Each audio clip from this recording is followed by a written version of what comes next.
Hey everybody, I'm Ryan. I'm Drew. Welcome back to Nifilmism. Just like 90% of everybody out there, we saw the new Marvel's Avengers Disney's Infinity War over the weekend. Yeah, and we managed to avoid the spoilers that apparently you said if we hadn't have seen it, Yeah, it would have been ruined by Monday. Yes. If you hear the sound of chewing during this, I apologize. That's going to be me eating my hat because I'm pretty sure I ended one of our recent podcasts with me saying that I just don't give a shit about the fact that another Avengers movie was coming out. I was wrong. I will say this. I have gone into that camp more recently, just because everything has just been it's formulaic, samey. Like even the sequels, like Thor, like I think I said Ragnarok was good, and it is because it's not as boring as it's not as awful boilerplate as Thor 2 was. But I mean, it's still just like we're just going through the motions. Get us to the tentpole, the true tentpole. Yes. And the closer and closer we got to Infinity War, I was like, these are just they're feeling samey. Is there anything gonna be here? And I went in with measured expectations, but I was hoping that I was gonna get more than I expected, and I definitely did. Well, just to clarify, we're not going to do spoilers until we say spoilers. For anyone who hasn't seen it, we just want to give you something to go off of, and then we'll jump into the nitty gritty. Yeah, even with today's fast paced, if you don't see it opening weekend, you might as well not see it because somebody's going to ruin it for you. Yeah. I mean, we do want to do an episode on it while it's fresh in our memories because we do have alcohol-induced dementia. And now that Movie Pass doesn't let you see the same movie twice, I won't get another chance to go and see it. We should just do an episode on sharpening pitchforks to that, yeah. But going back to whatever that episode was, I'm pretty sure that I compared Thanos to Snoke, in that it was just a large. Yeah, I think you had a who fucking cares. Yeah, because Marvel has kind of built up that they don't care about their villains really. And this did everything right that Star Wars: The Last Jedi got wrong. It was a middle chapter setting up. Everyone knows that there's going to be an Infinity War Part 2. That's not a secret. That's not a spoiler. Yeah. So to say that this ends on a bit of a... I mean, it's a typical middle chapter, and that things don't go well for the heroes because you need to set up the final act. Mm-hmm. And that's what this is. But unlike Star Wars, I actually kind of care now about what's happening. Yeah. I'll say this, just while we're still in the vagaries of not spoiling this for people... it exceeded what my incoming expectations were, but what I expected to be wrong were still things that were wrong with it. Just pacing, it did feel long. It did feel long in parts, and I think that's just it struggling under the weight of what it was carrying, and it's carrying everything, and we mean it's carrying everything.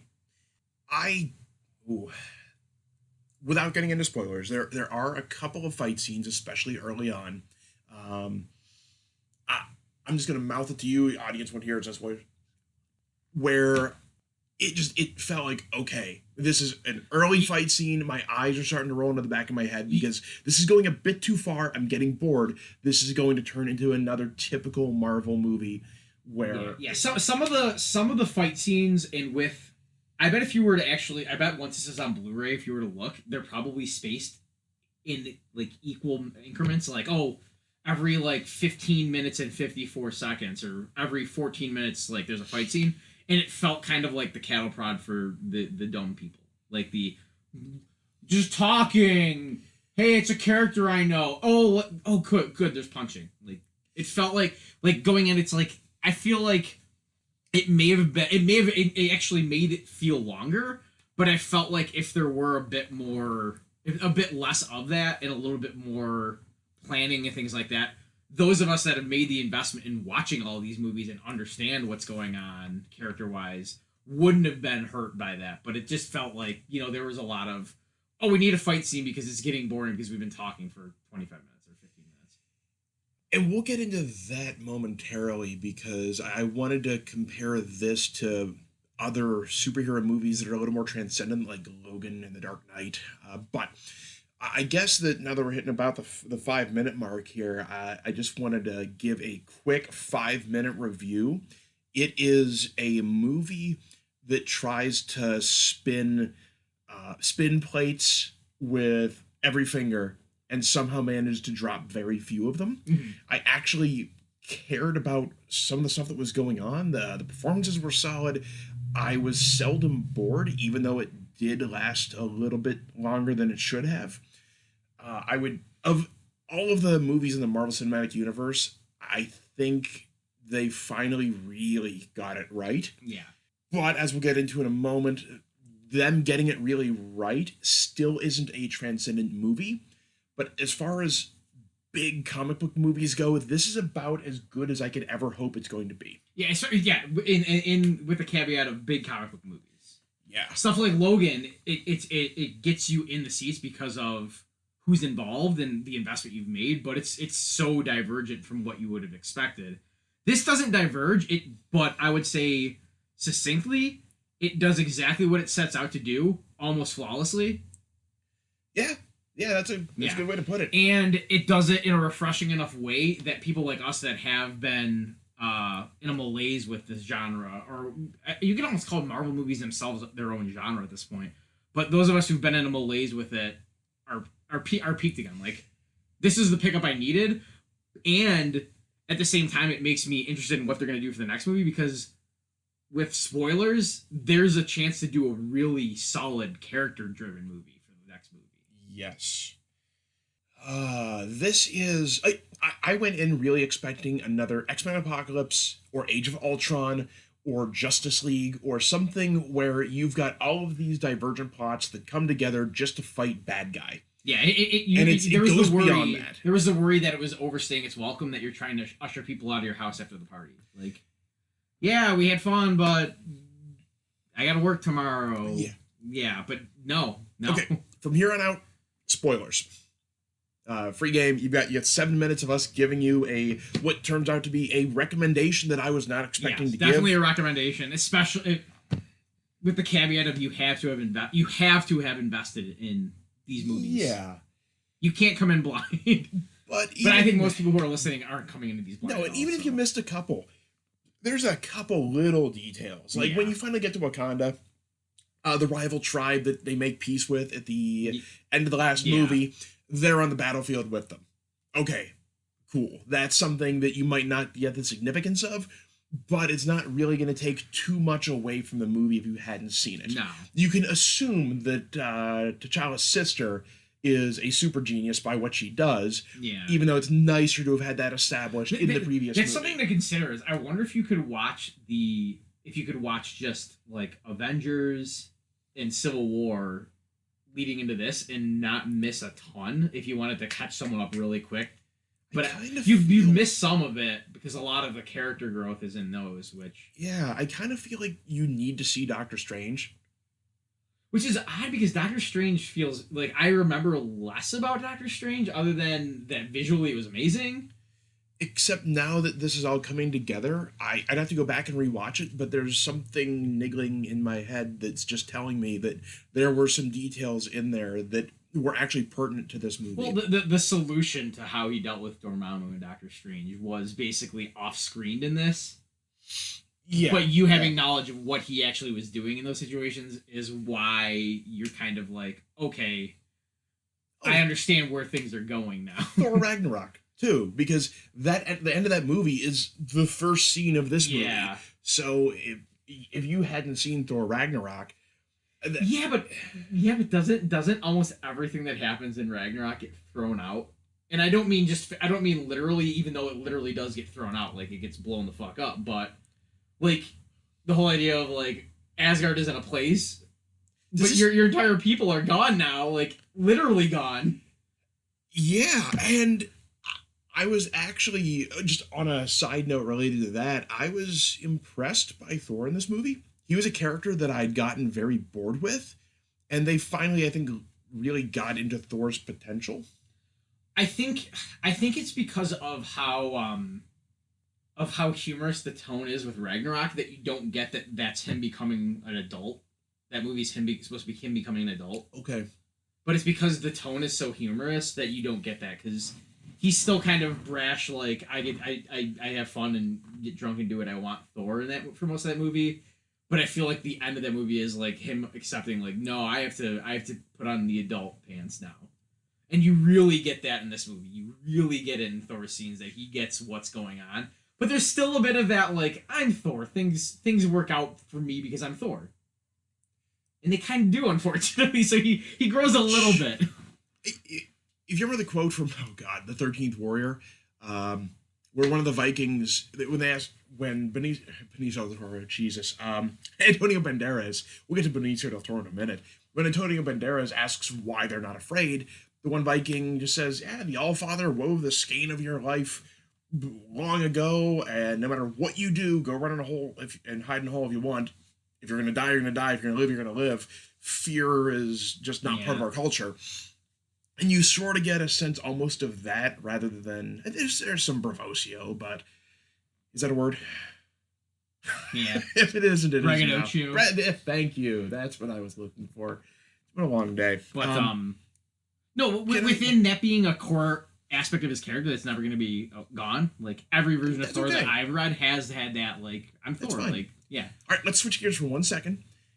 And the question I want to pose is this movie being set up for Dark Knight syndrome, where it is a part that is far better than what came before it, and it's setting up expectations for the next one? No, and I think this is where this helps Marvel succeed over that pedestal that the Dark Knight trilogy is put on. Is because this still feels like a Marvel movie in that there is misplaced humor, there is well-placed humor, there is actual humor, which you don't get any of in the Dark Knight trilogy, which depending on how you're feeling when you're watching it, you're like, I'm glad for that. But no, this still feels like a Marvel movie, but it feels like a Marvel movie that's paying you off for sitting through some of the more boring stuff. Okay, I can see where you're coming from. It's also being written as a 2-part movie, so it might not even be fair to make that assessment just because technically what we're getting is the next part of this same story, not a different story that comes after. So it does have that advantage over, but I still... the expectations going into the next one are going to be obscenely high. Yeah. Backing up... Oh, go ahead. Here's just a little, like... Do you think that they realized they were sandbagging with their other villains or do you think that they probably had an initial plan and then they realized, everybody always calls us out on the fact that we have one-dimensional villains, so let's go a complete 180 and just make this movie all about Thanos, and then just occasionally you have Avengers aspects, because that was probably what made the movie. Yeah. And I don't know if it's the absence of fleshed out villains that made him seem more fleshed out, or that they finally actually did a good job. I want to say they did a really good job, but I think a little bit of it is the fact that you got villains that, if you're a comic book reader or were a comic book reader like I was, you knew, and you're like, oh, they're banking on some of us knowing these characters that they're just not going to do anything with them, or we're just going to kill these guys off because we don't need them for the end game. You don't want to get your series too bogged down, and I'm seeing that now. If you keep all of these villains around, eventually someone is going to expect something a la Suicide Squad, where you got all of these villains in one place. And I don't think Marvel wanted to fall into that trap of needing to tie up all these loose ends later if they had a story to tell. Yeah. And I would have never thought of it that way until I saw them actually do a villain right. I understand. Yeah, I understand that. But I mean, right now you would say you've got Thanos, who's the most fleshed out. And I would say, regardless of, I know that you have issues with Civil War, Baron Zemo is the second most fleshed out villain in the Marvel universe. I don't have issues with him. Yeah. Well, I mean, I'm just saying that movie in general. But no, they're the only two that are around, obviously, that have the most characterization. And Zemo is kind of just there. I don't think you get enough of Zemo. You don't in that movie, and I think that's because they realized that was going up against, Batman vs. Superman that year? Sure. And they were like, we could easily just throttle this movie just by having a couple more characters than we anticipated for a Cap sequel. And they did, of course, kill Batman vs. Superman.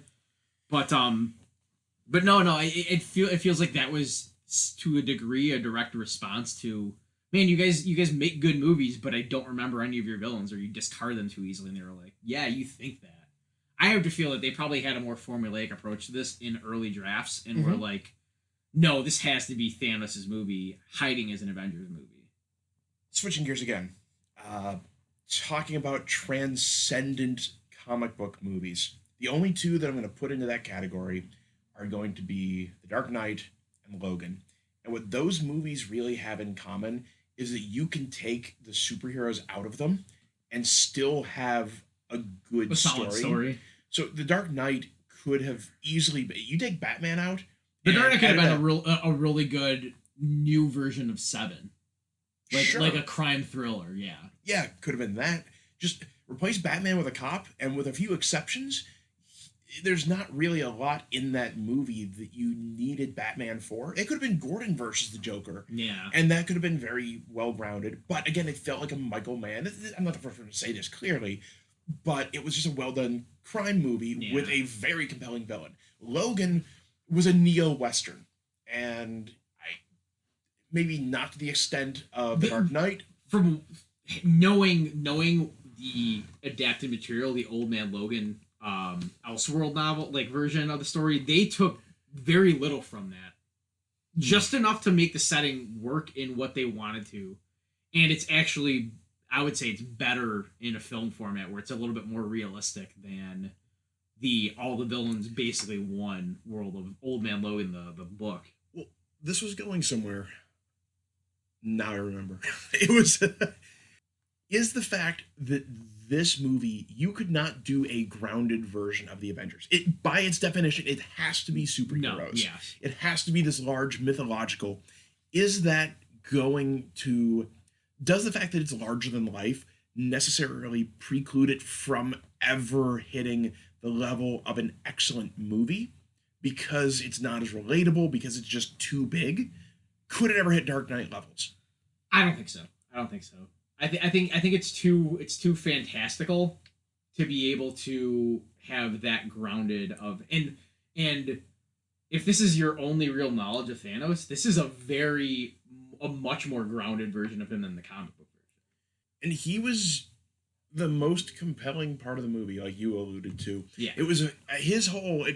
If you haven't seen it and you don't care about spoilers and you're still listening, the basic plot is that he's been trying to get the Infinity Gauntlet because he wants to, in a very Malthusian way, eliminate a good chunk of the population because he feels that it's for the greater good, that there's just too many of us.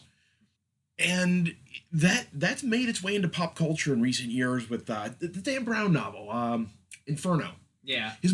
One of his more recent ones. I know no one really read anything after Stevens and Da Vinci Code. And Da Vinci Code. But I guess they made a Tom Hanks movie with Inferno. Which is weird because there was the first two did relatively well, and then there was just kind of that oh yeah, we still have the other one, and it just came out, and I don't even remember it coming out. Right. I don't think it did very well, but Yeah, the plot of at least the book was somebody wanted to release a virus that would sterilize half of the human population. At random? Yeah, random. Yeah, random genetic mutation. Now, if we're being realistic, the whole Malthusian population bomb theory, just to get real world for a moment, realistically, we're not close to hitting that point on Earth. The amount of farmland still available, and also if you got rid of things like organic farming and really amped up a lot of the genetically modified stuff, we could in theory feed a population way bigger than ours. Yeah. That being said, there's also the possibility at that point of it's just his motivation, when you don't really sit there and break it down, is easily justifiable. Yes, from his perspective, you could be convinced. And he lived through it. The barrier of entry to do I believe this character believes what he's saying is very low, which is important. Wow, I almost reminded me of Heath Ledger's Joker, in that it's a villain that it wasn't just I'm out there to do evil for evil's sake. He actually had some sort of a plan. The plan wasn't all that unrealistic in terms of being outside the realm of what the average person could at least understand. If you want to be kind to his motivation, it's the best way I can describe it is it's just ruthlessly practical. Yeah. Yeah. Yeah, that's It's he grew up on a planet that had achieved as much as they could achieve without want, and realized that this is heading a crescendo, something has to be done, and then he was the guy who had the crazy idea of, if we half ourselves, yeah. it won't be an issue. And then it becomes not. He's trying to prevent the raft of the Medusa, if anyone gets that reference. But the reason I wanted to bring up Malthusianism, though, was I wanted to give a real world context to this. And when I start to say things like, I can almost understand where he's coming from, I don't want you to think that I'm crazy and totally support wiping out half the population. But given that his character lived through a situation where that was the answer, you can at least be you can understand and be sympathetic to his motivations, as ruthless as they may be. Yeah, I mean, there is still the eye rolling like villain tropes there, though. Like his best henchman, the Ebony Maw, would just say like at least your death has value because it's going towards our goal. Like, that kind of stuff was kind of cool, but at the same time, it's kind of like, oh, yeah, because we got to have the villain be doing villainy type things. But, even then, at one point, I started to think, okay, this guy is borderline mustache twirling villain. I get his motivations. But then when he sacrifices Gamora, his daughter, to achieve that, and they actually play up him getting emotional over it. And but the only way he can get that stone was if he actually loved his daughter. That's just the way that they set it up in the plot. See, honestly, that was one of the aspects that I was mad that it didn't ring as true for me, because it was so telegraphed. It was. I know that they say show, don't tell, but this was a case where they had to both tell and show. And a lot of it is me carrying in comic book baggage of comic book Thanos is just literally insane. Like, he's known as the Mad Titan. Here, I'll give you the cliff notes on Thanos. Movie Thanos is far more believable because all comic book Thanos is a guy who got friend-zoned by death. Oh. Okay.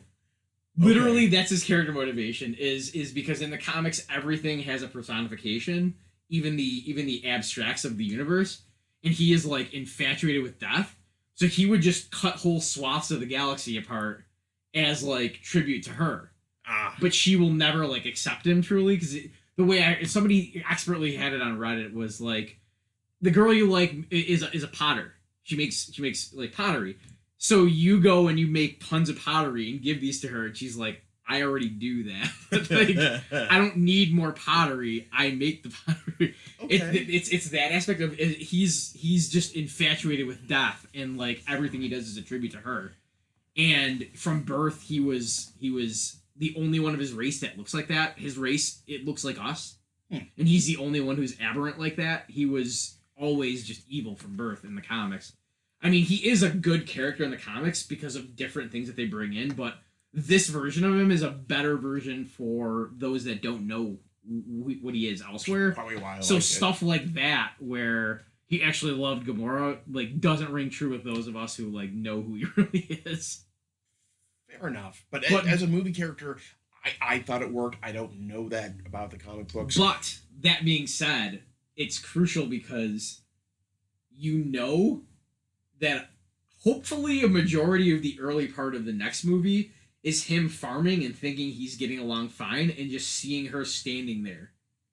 Oh, okay. And that's what's going to really make it work, because the way the Soul Stone, I think, works is it probably houses who you sacrifice in order to get it. Speaking of which, wow, we're already running pretty late on this. Couple things I wanted to touch on before we go today. A lot of characters die. Loki won't die because Loki dies again in the beginning. I think that's Loki's dead. I'm pretty sure that's Tom Hiddleston saying I've got better things to do. Yeah, and I'm okay with that. Oh yeah, me too. Gamora, therefore, from what you said, I think she's gonna be back. And I think James Gunn has already said that the big part of Guardians 3 is going to be trying to bring her back somehow. That being said, even though we all know that all She these also characters... might be out because she signed a huge deal to do all these goddamn Avatar movies. Oh. So she might have to be out for a long time, or do And then come do a back. couple appearances here and there. Even though we know as an audience, though, that all these characters are likely going to come back, just because that's got to be the plot of the next one, and they've already got movies set up for every one of these characters moving forward. We already know that's which it would have been cool if they would have like kayfabe, like fake wise, not let that come out, and that would have really been awesome if they would have been able to hide that they were in production. Even if they, one way or another, though, even knowing that, at the very end, when Thanos snaps his fingers and half of all sentient creatures end up just vanishing and crumbling into dust, even though we know as an audience that they're coming back, a lot of the actors did a very good job in selling that they don't know that they're coming back. I know that Spider-Man's coming back. But yeah, Tom Holland kills it. But yeah, Tom Holland... And that scene's pivotal because it shows that Tom Holland, that kid, can act. And and Tony Stark actually has an investment in the story again. Because he's been just... checked out. He's just been boring He's been fun Robert Downey Jr. for about 3 movies now. There's a little bit of like, I'm paranoid in Iron Man 3, but in his subsequent appearances, he's kind of defaulted back to just Playboy Tony Stark. Yeah. And I think what you see of him in this is like him starting to get the gravity of the situation, which if he doesn't outright die in the next movie, which I fully expect, he's going to just quit at the end of it. Like, not Robert Downey Jr. I think Stark is going to quit at the end of this. Absolutely fine. Which makes a lot of sense. And that's one other quick aside before we start to wrap this up. He gets stabbed. And when he gets stabbed, I was fully convinced that was the scene where he dies. Oh yeah, me too. It was we were baited. This is what I wanted. Like when Loki dies at the beginning, I didn't care. No. Not one bit. But this, at the very end, I thought, okay, wow, this has consequence. There's a bit of gravity to the situation here. Like, I complained in the past about when, what's his name, falls out of the sky in Civil War. When War Machine falls out. Yeah. And he's got robot legs now, but I mean, he's still... But Tony Stark lands and immediately says, oh, he's got a pulse. There's nothing that... Yeah. When Tony Stark gets stabbed... And then if you're in the wrong audience, they laugh when he shoots Falcon. Yeah. That's not supposed to be sold as a laugh scene. When Tony Stark gets stabbed, what went through my mind was when Furiosa got stabbed. Yeah. It was a case of, wow, this is a major character. They still may make it, but I'm actually thinking, holy crap, they just killed this character. At least there's a good chance of it, which was something that's been missing from the entire franchise. Well, that and the whole laissez-faire nature of how he played, how that character acts in everything stakes-wise, other than Civil War. You got the sense that like he was like willing to go that far to make sure that they either stalled Thanos or got the gauntlet. And it would have been a justice if they would have decided, yeah, we're gonna kill him off here, it would have worked, but they didn't, and it still works because of what they do at the end. Speaking of Cap, unfortunately, doesn't really have much to do in this movie, and he's my favorite Avenger. Speaking of, but laughter, I think they're building up for the scene. If you've ever read the Infinity Gauntlet, of him walking up to Thanos and basically telling him, whatever you do, you're not gonna win, and then Thanos snaps him out. I think that's his last scene in all of this. Speaking of laughter, though, at times where there shouldn't be, there is an inside joke that I have to at least bring up because there were 4 of us that went to see it. Decent sized crowd overall. But there's a scene towards the beginning where I said I'd come back to Benicio del Toro, where he's the collector, and Thanos stands over him and says, "Where is the stone?" And I don't know if you were laughing out loud or just... No, I was in the moment, so... Okay. But myself and my 2 other friends who were in the theater burst out laughing uproariously. Because if you've ever seen Snatch, the very beginning of that movie is Del Toro saying to a jeweler, "Where is the stone?" And Thanos saying it in the way that he did it was a clear wink. Reference. Yeah. in a similar vein to the Path of the Righteous Man quote from Ezekiel 25:17. Oh yeah, From and, Pulp Fiction being on the tombstone of Nick Fury. It's just one of yeah. those little Yeah, Easter like eggs. a meta joke, A basically. meta out of universe Easter egg. Yes. And people must have thought we were insane. Because I don't expect your average theater goer to have the movie Snatch memorized like Yeah. I do. No, but it's one of those instances of you know the Russos were writing it and they're like we do know who's acting this character, right? Like we can have a little rib at this and I think people will get it. And three of us did. Yeah, I think it's the whole angle there. What did we miss? I don't know. We could probably do an after episode on just talk about this more if we really wanted to, because there's plenty here to talk about that we didn't go into in this. Not really spoiler laden. Like we did spoil stuff, but I mean, essential we didn't to beat by beat go through the whole. No. We didn't talk about Wakanda. Yeah, we're gonna wrap it here. We're at half an hour, and we're just gonna continue the conversation to a part 2. But suffice to say, I enjoyed this movie when I didn't think I was going to. Yeah, it does have some pacing issues. Yeah, it could have cut a few things down. But at the end of the day, it's by far the most satisfying MCU. Yeah, I would say it's a case of your loyalty has been rewarded. Absolutely. If you've been there since the beginning and have been checking out a bit, it definitely peaks you up again. It's great for that. All right, perfect. Stick around if you want to listen to part 2. That'll be up shortly after this one. Thanks for listening.